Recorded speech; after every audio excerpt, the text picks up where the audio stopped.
A couple days ago, I asked you guys to send me a few questions that you wanted answered or just things you want me to talk about, and you guys sent in quite a few, so basically in this video I'll be answering those questions. I'll be starting with the questions that got asked the most and then move on to other things.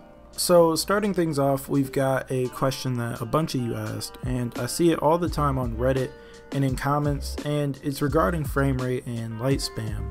Please address console frame limitations. I can hardly block spamming Orochi and Peacekeepers on console. So I've touched on this a couple times, and it is something that seems to be ignored. So console For Honor, in all honesty, feels awful compared to PC. And this is coming from someone who's played console his whole life, and I hardly ever play anything on PC. The only games I've ever bought on PC is For Honor and a couple other little games I used to play with friends. I would much rather play on console, but it's so clear that this game is made for PC. You can tell as soon as you load the game up that there's a difference. Even the main menu moves smoother. There's a combination of problems that plague console play in general: input lag, people's setups, connection issues, and the frame rate. You can definitely get away with throwing out attacks on console that you can't get away with on PC, and it's a good and a bad thing. I can throw out a light attack on PS4 and be fairly confident that at worst it'll just get blocked, as long as it isn't completely telegraphed. While on PC, there are some people who can parry and deflect 500 millisecond attacks consistently without even thinking about it. There are some opponents I fight on console which are just a pain to deal with, like an Orochi or Peacekeeper whose ping is constantly bouncing between 60 and 200 and attacks hitting you for no reason. But for the most part, I don't think light attacks are too bad to deal with. Now, 400 millisecond attacks is a different story. On PC and console, a delayed 400 millisecond attack is going to hit most of us. It's really fast. But I do think it feels faster on console, if that makes any sense, and I'm assuming it's because of the poor frame rate. And you can see a lot more of the attacks coming at you on PC than you can on console, although they're the exact same speed. Attacks like Orochi's second light were made to be tough to deal with by design, and I wish that I could say something a little more positive, but I don't think there's a chance that anything is going to change. Ubi has already told us that there won't be any separate balancing between platforms, and there's no plans of somehow making the game run at 60 frames on console. Next up, do you think if they add more XP and rewards to other dead game modes, people will play them more often? Or what can you do to make people want to play them? Honestly, I think that whatever game mode gives the most XP and steel will end up being the most popular game mode, as long as it doesn't take too long. I think that the only reason people really play Dominion is because it gives the most XP, and it's already the most popular game mode. Duel and Brawl barely give any rewards at all, and Elimination and Skirmish give a decent amount, but no one plays them because they're not fun, and Tribute faded away because respawn times were too long, and Dominion is just a much more enjoyable objective game mode. Breach will give more XP than Dominion, but it is like 4 times longer than any Dominion game. I hope that Ubi understands that if Breach is going to be the most popular game mode and last the longest, then it's going to need to reward players with a fair amount of steel and XP for the time they spent. Otherwise, people are going to head right back to Dominion. Breach is a fun game mode, and I don't think it'll die out like Tribute did, but I feel a lot of players who are playing to customize a hero and grind out steel and whatnot won't play it if they feel that they're not earning enough for their time. I understand why steel isn't being handed out generously, but at this point, I think an overall increase to rewards earned would help this game. Or, as I said a while ago, make steel gains and XP gains be performance based and give people more of a reason to want to play the game. So the next question is, what happens after Marching Fire? Not asking what you would like personally, but rather what you think will happen. On top of that, where do you see the state of For Honor within the next year? So again, a few of you asked this question. Honestly, I plan on making a whole video about this, but I'll give you a short answer here. I think whatever happens after Marching Fire sort of depends on how well it does. Not only how well it's received, but also how much it sells. I don't think anyone's sold on that arcade mode, and if so, it's probably a couple people, not that many. And I think that the 4 heroes will have to carry the sales of the expansion. UB really has to nail it with this faction. Will they be fun to play after UB buffs them? Will they be frustrating to fight against? We're not sure yet. The open test was alright, but in no means blew me away, because at the end of the day, it's the same old For Honor, but with 4 new characters and a battering ram. The new armor is admittedly cool, and I'm really hoping they show us more tomorrow on Warriors Den, because right now, I'm not too hyped for it. A welcome addition to the game for sure, but I was just hoping for more, especially for 30 bucks. In the future, I think that they'll release 2 more heroes for when the Wulin actually enter the faction war in Season 9, and then add 1 hero to each of the existing factions. I think that they'll still work on the game as long as there's a decent amount of people playing it. Now, where do I see the state of For Honor in a year? Next September, I think that this game will still have a following. I think that the game won't die off too soon. I don't see UB stepping their game up when it comes to patching the game, although they really need to. And the player count will slowly drop off over time.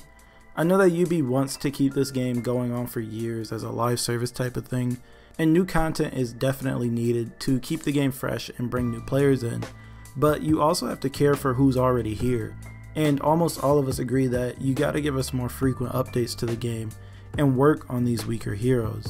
But I do agree that if this game is going to survive for years, then content is going to be the most important thing. The Harem God asks, with keyboard and mouse coming to console, do you think that crossplay will eventually become a thing? If you mean between PC and console, no, I don't. I don't think For Honor will ever have crossplay between PC and console, because it would be an absolute nightmare for most console players. If you mean between Xbox and PlayStation, I mean, yeah, it would be pretty cool, but I don't think it'll happen. If For Honor wants to cross anything, they should at least let us carry over our progress between platforms first. Sawbringer asks, who's your main? Currently, it's Valkyrie on all platforms. I still play other heroes occasionally, but I always end up back on Valk. I like her strings, and I don't feel limited when I use her, for the most part, unless I'm fighting a serious turtle. I also like that she has a solid guard with a deflect that combos into her chains. Her shield tackle is absurd and allows me to deal with Conk shield bash, Warden shoulder bash, and almost anything else safely. I think her executions are a little weak, and she does have a few flaws, like her weak heavy starter and extremely slow zone, but she's fun to use, and I plan on using her until Marching Fire releases. Who is the most annoying hero to go against in your opinion? I wish I could say something generic like Conqueror, Berserker, or Orochi, but there's something about Shinobi that irritates me. I think it's his absurd damage that annoys me most. Getting hit by those light attacks really frustrate me because they do 24 damage, which is the same amount of damage I get for a heavy attack with Valk. I actually wouldn't mind his damage if his health was still around 90 and he was a quote-unquote glass cannon, but he has 110 health, which is only 10 less than most other heroes. I don't think Shinobi is broke or OP or anything, he's just not fun to fight against. What would be the most ideal move on Ubisoft's part to make this game good again? I'm not sure if this is like the perfect answer or anything, but here's what I'd love to see. After Marching Fire, release 1 new hero per faction along with an actual Kensei quality rework for a weaker hero each season. Patch the game every 2.5 or 3 weeks with some actual changes to heroes, and be a little more transparent with the community on what's going on, and I think we'd be set. I think this would make most people happy and keep the game fresh. Isaac Tamaron asks, are we dying as a community? I plan on talking about this in a video coming soon, but I don't think the community is dying. I think more people are interested in the game now than there were in Season 3 or 4, mainly because of Marching Fire and the game being free a couple of times. I know that sometimes it can look bleak because a lot of us content creators have been expressing our frustrations with the game and whatnot, but the game has continued to keep bringing new players in. I mean, the game isn't flourishing or anything, and definitely hasn't had its whole Rainbow Six Siege comeback, and I'm positive that these huge titles like Red Dead 2 and others will snag players and the player base will decline. But I know there will always be a fair amount of people sticking around this game for a while. Is the current state of For Honor making you not want to play it? Do you think it'll last another year? On a positive note, what do you think of the new armor? I already talked about the second part of your question in this video, and I do think the new armor is pretty cool. Now, the current state of the game has definitely affected how much I play it. I don't play as much as I used to, and that's mainly because nothing's been happening recently. It's been pretty stale. I think the current state of the game isn't all that bad to play casually, but right now I can't really take the game all too seriously. What's the greatest improvement Ubisoft has made to For Honor in your opinion? I think as a whole, dedicated servers were the biggest improvement to the game. I think that the game would be much more popular today if they had them at launch. My personal favorite addition to the game had to be the Season 5 reworks. It really spiced things up and changed 5 heroes at once, and did what Season 6 and 7 should have. It gave Kensei, Berserker, and Conqueror a whole new identity, while still working on Highlander and Nobushi. How can you still even want to play this game, or do you even play it outside of doing testing and gathering footage? I'll admit that most of the time when I play the game, it is to gather footage or test things out before I talk about it in a video, but I do play the game for fun almost every day. They may not be long play sessions or anything, but the first couple of matches in a day are still fun. Switching to PC also helped since the game feels different. So Papa Preg goes, where do you see yourself going with the channel in terms of content and any ideas you've got? Your name is Infinite after all, so I'm curious, fam. Honestly, I'm going to cover whatever game I find most enjoyable, and recently there hasn't really been anything else that I want to play.